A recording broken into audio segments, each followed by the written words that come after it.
Hi, I'm Don Cohen from Michigan Metrology, and I've been in business about 30 years now.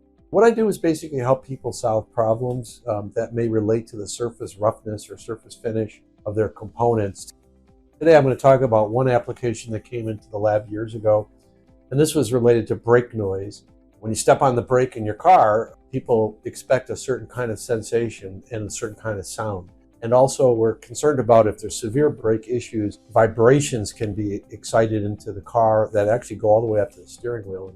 Sometimes those problems are caused because of the surface roughness of the brake rotor.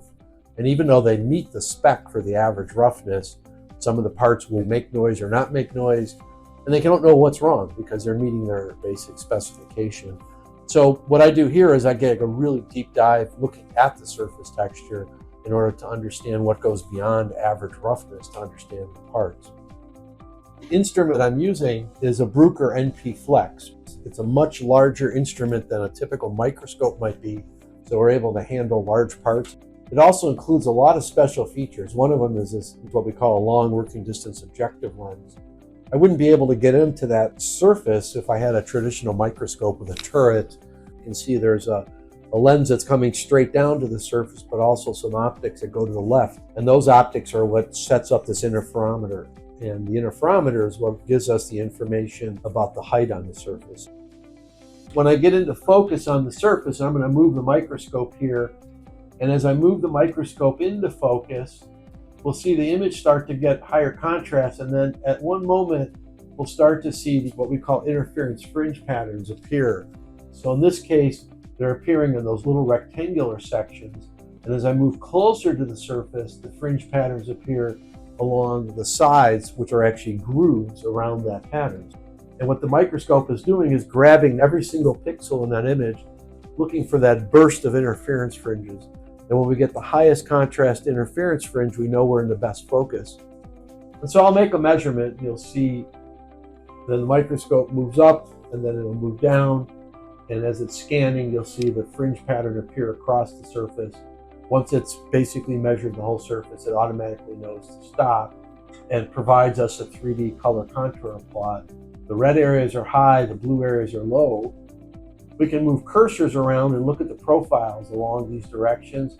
We also have three-dimensional plots, and there's a whole host of software to analyze the surface. In this particular application, people brought to me brand new brake rotors right off the assembly line, and they make a very large clacking noise. And what was happening was the brake pad was engaging with the surface and basically being dragged along the surface of the brake rotor. And again, all these rotors were meeting spec in terms of their average roughness. And when we took a look at them in 3D, we could begin to see qualitatively differences in the surface. The parameter that tended to bring it out was something called surface slope, how fast the surface rises and falls over a given dimension.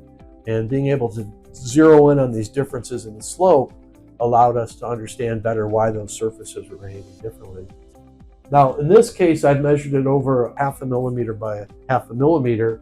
At this high of a magnification, we start to understand maybe a little more about the contact mechanics. We may also be interested in measuring a larger image where we basically stitch together multiple images. This would be an example of a 5 millimeter by 5 millimeter area.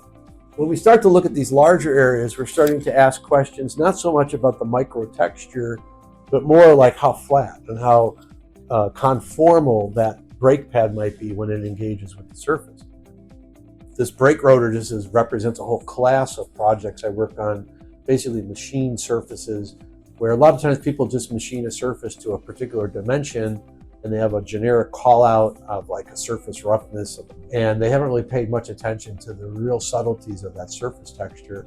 And even though they meet the spec for the average roughness, some of the parts will work, say make noise or not make noise, or leak, or have high friction or low friction, and they don't know what's wrong because they're meeting their basic specification.